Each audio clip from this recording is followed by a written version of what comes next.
आश्वस्त करने के लिए ही मैं आज आपके बीच में यहां पर उपस्थित हुआ हूं।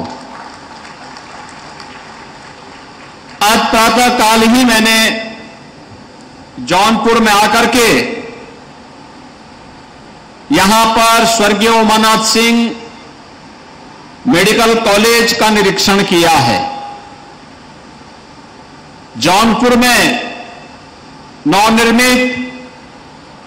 एसटीपी के भी कार्यप्रणाली को नजदीक से देखा है और विकास की प्रक्रिया के साथ तेजी के साथ आगे जुड़ने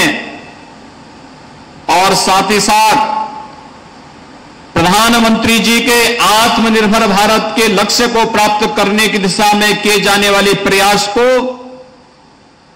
इस मंच के पीछे लगी हुई प्रदर्शनी के माध्यम से मुझे देखने का अवसर प्राप्त हुआ है। मैं विश्वास के साथ कह सकता हूं कि जौनपुर अब नए भारत के नए उत्तर प्रदेश का विकास की प्रक्रिया के साथ तेजी से आगे बढ़ता हुआ एक जनपद है और बहुत शीघ्र जौनपुर में वे सभी प्रकार की सुविधाएं जौनपुर वासियों को प्राप्त होंगी जिसको लेकर के दशकों से यहां के लोगों को इंतजार था। भाइयों बहनों, विकास आज की आवश्यकता है, लेकिन हम सबको इस बारे में ध्यान रखना होगा कि विकास की योजनाओं के लिए ईमानदारी के साथ वे योजनाएं जिस उद्देश्य से शासन ने दी हैं उसकी धनराशि का उपयोग उस संबंधित कार्य पर हो,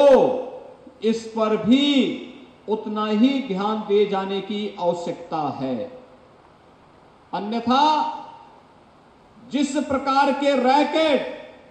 2017 के पहले प्रदेश के अंदर विकास के कार्यों में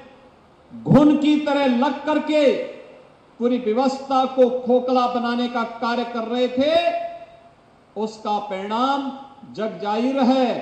और उसकी कीमत पूरे उत्तर प्रदेश वासियों को भुगतना पड़ा था। आज तो उत्तर प्रदेश का कोई नागरिक उत्तर प्रदेश से बाहर कहीं जाता है, सम्मान की दृष्टि से देखा जाता है। 5 साल पहले ऐसी स्थिति नहीं थी।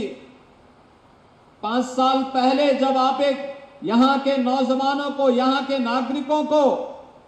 उत्तर प्रदेश के बाहर कहीं जाने के लिए किसी कार्यवश जाना पड़ता था, उनके सामने पहचान का संकट था, विश्वास का संकट था और उस समय उन लोगों को अपनी पहचान छुपाने के लिए मजबूर होना पड़ता था। आज मैं दावे के साथ कह सकता हूं कि विगत 5 वर्ष के अंदर प्रधानमंत्री मोदी जी के मार्गदर्शन में उत्तर प्रदेश में की सरकार ने आप सबके सहयोग से अपराध और अपराधियों पर जीरो टॉलरेंस की जिस नीति के तहत कार्य किया, आज देश